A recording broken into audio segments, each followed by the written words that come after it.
Como melhorarmos a ereção do paciente diabético que não responde mais aos tratamentos administrados por via oral?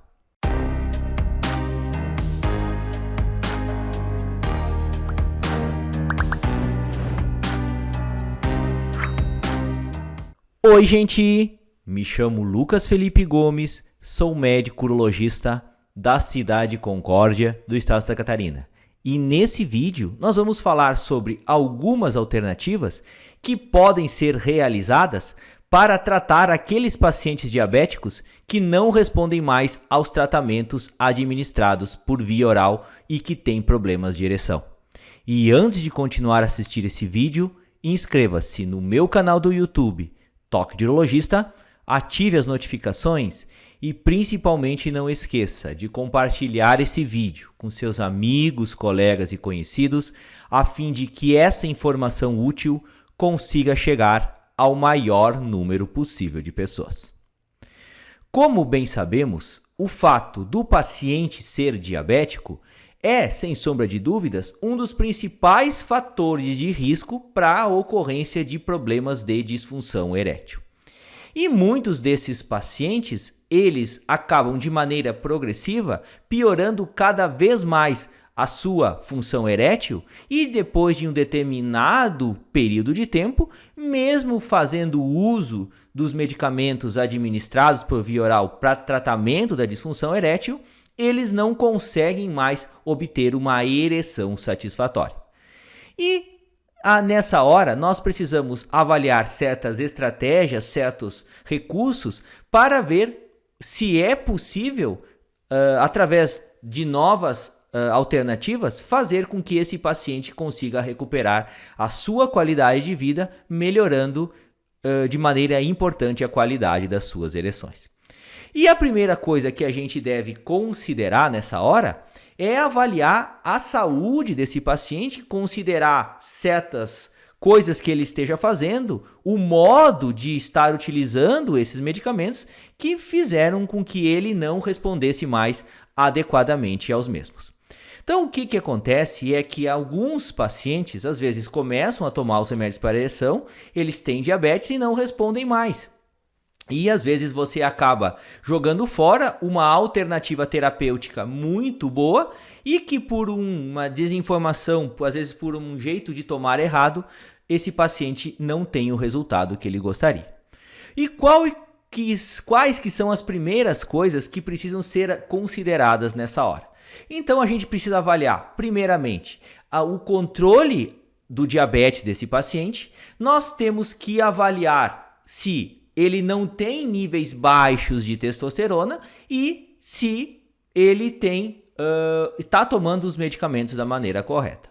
Então, o que a gente acontece muitas vezes é que os pacientes que não respondem mais a esse tratamento, quando você vê o controle desse diabetes, você observa que são pacientes que estão completamente descontrolados do seu açúcar no sangue. Você vê glicemias de jejum muitas vezes acima de 250, você vê hemoglobinas glicadas acima de 8,5, às vezes hemoglobinas glicadas acima de 9, que indica que o controle do diabetes não está adequado nessa situação. E se o paciente não conseguir esse controle adequado do diabetes, os medicamentos para ereção não funcionam de forma alguma. E por isso que a primeira medida que a gente recomenda é fazer com que o paciente controle de maneira adequada esse diabetes, seja através da alimentação, seja através de atividade física, seja através de tomar algum medicamento, tá usando insulina, mas o ponto primordial é nós conseguirmos melhorar esse controle glicêmico.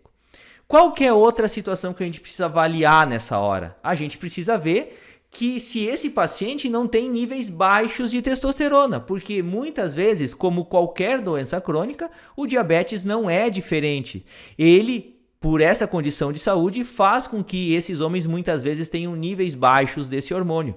E às vezes nós precisamos repor essa testosterona para que os medicamentos para a ereção eles voltem a funcionar apropriadamente. Tá? Então é importante nós avaliarmos isso.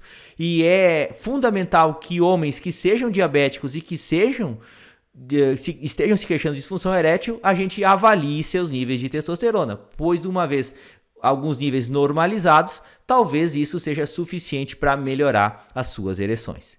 E outro ponto que a gente precisa conversar nesse momento também diz a respeito do jeito que o paciente está tomando os remédios. Muitas vezes o paciente ele tomou o remédio poucas vezes e já disse que não funcionou, então ele usou 1, 2 vezes e não insistiu mais vezes no medicamento via oral e já disse que não funciona. Então ele precisa usar pelo menos umas 6, 8 vezes para avaliar se está funcionando bem ou não. A questão de tomar com alimentos, por exemplo. Então, a gente sabe que a sildenafila, ela sofre uma interferência na sua absorção quando o paciente toma esse medicamento de estômago cheio. E, às vezes, então, ele precisa tomar de estômago vazio para obter o melhor resultado. E a questão também das dosagens máximas, ok? Então, muitas vezes, o paciente não chega na dosagem máxima dos medicamentos e diz que o remédio não funciona. Por medo, às vezes, ele dá uma mordidinha só no comprimido e não toma a dose realmente necessária. Então, isso são ajustes que a gente precisa avaliar, são considerações que a gente precisa ver antes de nós queimarmos um tratamento muito bom, que são os medicamentos administrados por via oral. Às vezes, ao você fazer esses ajustes, o paciente consegue volta a responder ao tratamento com esses medicamentos. Então, esse é o primeiro ponto que a gente precisa considerar nessa hora.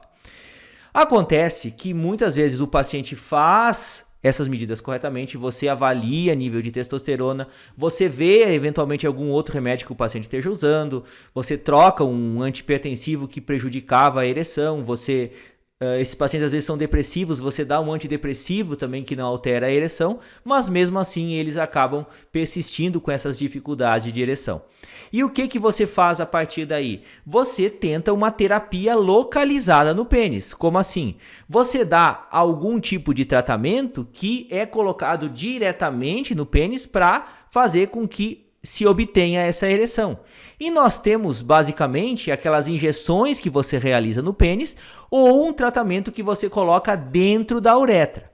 Essas injeções, elas têm alguns componentes. Nós temos a papaverina, nós temos a fentolamina, nós temos o alprostadil, que é o mais conhecido de todos.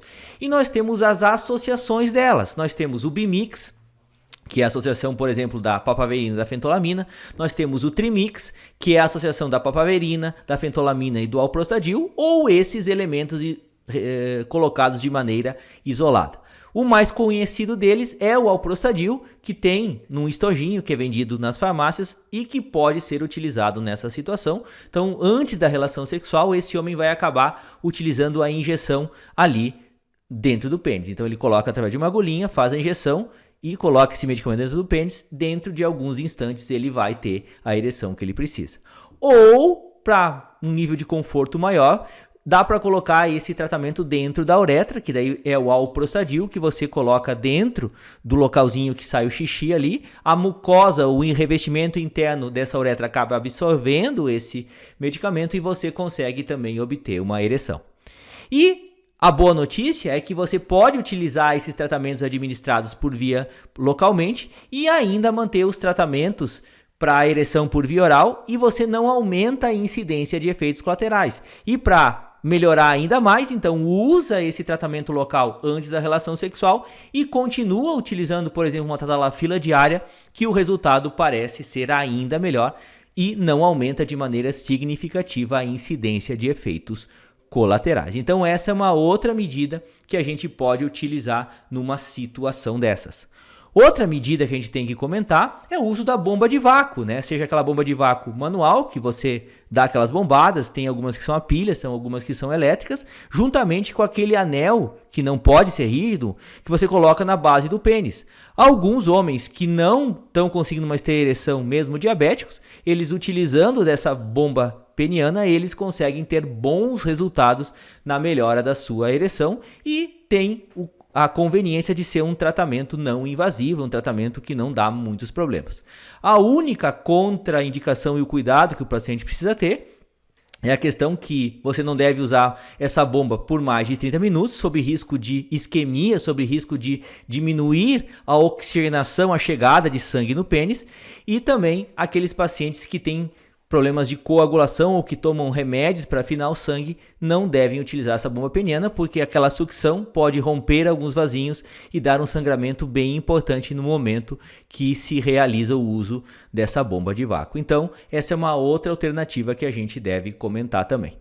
E a gente sabe, pessoal, que infelizmente existem aqueles casos que são refratários, que são de difícil manejo, que mesmo o paciente fazendo todas essas medidas, ele não consegue recuperar a sua ereção. E aí não tem jeito muitas vezes. A função erétil está tão prejudicada, a gravidade desse problema é tão grande que muitas vezes somente o uso de uma prótese peniana é o resultado definitivo para a melhora desse problema, tá? E às vezes não tem jeito mesmo, é o que precisa ser realizado naqueles casos mais sérios de disfunção erétil no paciente diabético. E sempre lembrando que o paciente diabético, ele é um paciente que tem mais risco de ter problemas relacionados ao uso dessa prótese, principalmente se o açúcar no sangue não estiver bem controlado. Ele fica mais propenso a ter infecções dessa prótese, ele fica mais propenso a essa prótese ter extrusões, ou seja, ela sair de maneira espontânea e ter que realizar uma cirurgia depois de um tempo para retirar essa prótese que está infectada ou que acabou saindo fora do pênis. E um ponto muito importante, a gente sabe que essa prótese peniana, como qualquer dispositivo mecânico, sofre um desgaste natural e depois de um determinado tempo de uso é necessário, às vezes, a sua troca. Então, ela vai durar uma meia-vida, vai durar um período de tempo e acaba tem que ser trocada porque ela vai acabar não funcionando bem, ela pode acabar quebrando devido ao seu uso. Então, são todas coisas que a gente precisa considerar, que a gente precisa avaliar nessa hora. E mais modernamente, nós temos também aquelas terapias de onda de choque de baixa intensidade, que você dá, é uma maquininha especial, parecida com aquela máquina que você quebra a pedra nos rins, que você encosta no pênis e dá algumas pancadinhas, algumas sessões no momento antes você planeja algumas dessas sessões por alguns dias para avaliar esse resultado. E essa terapia de onda de choque de baixa intensidade é uma coisa um pouquinho mais nova e que pode ser utilizada também no paciente diabético, porque essa terapia de onda de choque de baixa intensidade tem pouquíssimos efeitos colaterais, ela acaba não machucando o pênis. E o bom fato às vezes é que essa terapia de onda de choque de baixa intensidade faz com que aqueles pacientes que não respondiam mais ao tratamento com aqueles medicamentos administrados por via oral, eles voltem a responder depois que fizerem essas sessões com essa máquina. Então, é uma alternativa a mais de tratamento que a gente pode considerar no tratamento do paciente diabético. E a gente sabe que, infelizmente, se não tiver o controle adequado desse problema, a grande parte dos pacientes vai acabar progredindo para um problema de disfunção erétil muito severo, que às vezes somente a prótese peniana é capaz de resolver. E por isso que todo o controle do seu diabetes, seja através da alimentação, seja através de atividades físicas e do controle rigoroso dos níveis de açúcar no sangue, é fundamental para que essa função erétil não se degrade ao longo do tempo e você consiga manter o funcionamento do seu pênis. Mas, às vezes, não tem jeito. A doença mesmo é difícil de ser controlada e alguns pacientes desses necessitarão de terapias mais invasivas para resolver o problema da disfunção erétil. Mas, de qualquer forma, tá aí essas alternativas que podem ser tentadas mesmo naqueles casos de pacientes que estão tentando usar medicamentos para ereção e não respondem mais, principalmente se são diabéticos.